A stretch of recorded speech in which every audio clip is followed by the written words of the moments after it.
હાલો મિત્રો, આજે હું તમારી સાથે શેર કરીશ ગુજરાતીઓના ફેવરિટ ફાફડાની રેસીપી.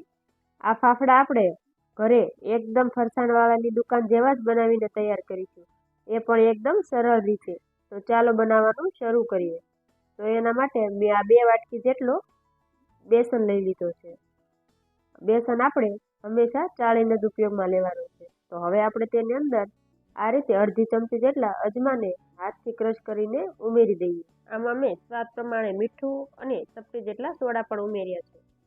હવે આપણે તેની અંદર આ રીતે થોડી હિંગ ઉમેરી દઈશું અને સાથે 3 ટેબલ સ્પૂન જેટલું તેલ ઉમેરી આપણે લોટ સાથે તેલને એકદમ સરસ રીતે મિક્સ કરી દઈશું. લોટમાં તેલ એકદમ સરસ રીતે મિક્સ થઈ જાય ને પછી જ આપણે તેની અંદર પાણી ઉમેરવાનું છે. તો હવે તમે જોઈ શકો છો મેં આ રીતે મુઠ્ઠી પણ એટલું મોણ દઈ દીધું છે. તો હવે આપણે તેની અંદર આ રીતે થોડું પાણી ઉમેરતા જઈ મીડિયમ સોફ્ટ એવો લોટ બાંધી લેવાનો છે.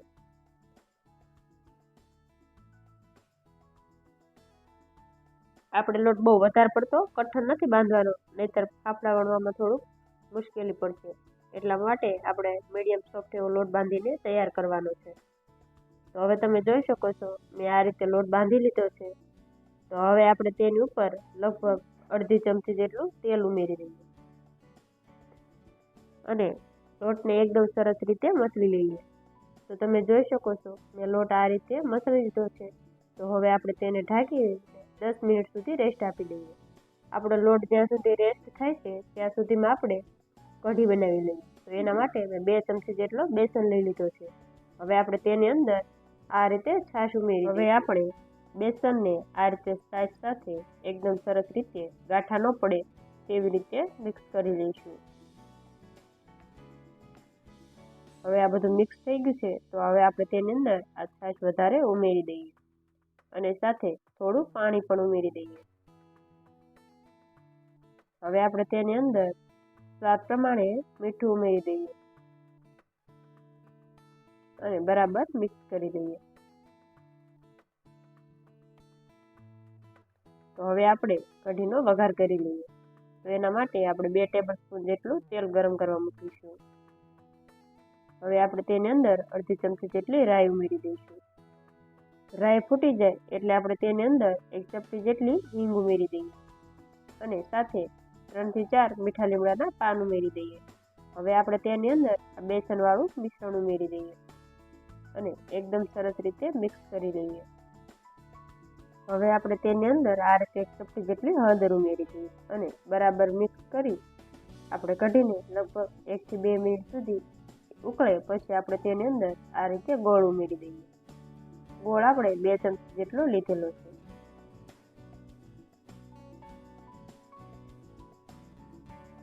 તો હવે આપણે તેની અંદર વધારે 1 ચમચી ખાંડ ઉમેરી દઈશું. કઢીમાં આ રીતે ગોળ અને ખાંડ ઉમેરવાથી કઢીનો સ્વાદ એકદમ સરસ આવે છે. કઢી તમે જોઈ શકો છો એકદમ સરસ રીતે ઉકળી ગઈ છે. તો હવે આપણે તેની અંદર થોડો ગરમ મસાલો ઉમેરી દઈશું અને સાથે થોડા ધાણા પણ ઉમેરી દઈશું. તો તમે જોઈ શકો છો માત્ર 5 મિનિટમાં જ ફરસાણવાળાની દુકાન જેવી આપણી એકદમ સરસ કઢી બનીને તૈયાર થઈ ગઈ છે. સાથે આપણો લોટ પણ એકદમ સરસ રીતે રેસ્ટ થઈ ગયો છે. તો હવે આપણે આ લોટને એકદમ સરસ રીતે મસળી લઈએ. આ રીતે આપણે લોટ મસળવાથી આપણા ફાફડા એકદમ સરસ બનીને તૈયાર થશે. તો તમે જોઈ શકો છો મેં આ રીતે મીડિયમ સોફ્ટ એવો લોટ બાંધીને તૈયાર કરી દીધો છે. તો હવે આપણે ફાફડા વણવા માટે આ લોટમાંથી લંબગોળ લુવા બનાવી લઈએ. લુવા આપણે આ રીતે મીડિયમ સાઇઝના રાખવાના છે. તો હવે આપણે એક પાટિયા પર આ રીતે લુવો મૂકી હાથથી આ રીતે પ્રેસ કરીને આપણે ફાફડાને વણી લઈશું. તો તમે જોઈ શકો છો મેં એકદમ સરસ ફાફડો વણી લીધો છે. તો હવે આપણે આ રીતે છરીને ફાફડા નીચે ઘસીને ફાફડાને ઉખેડી લઈશું.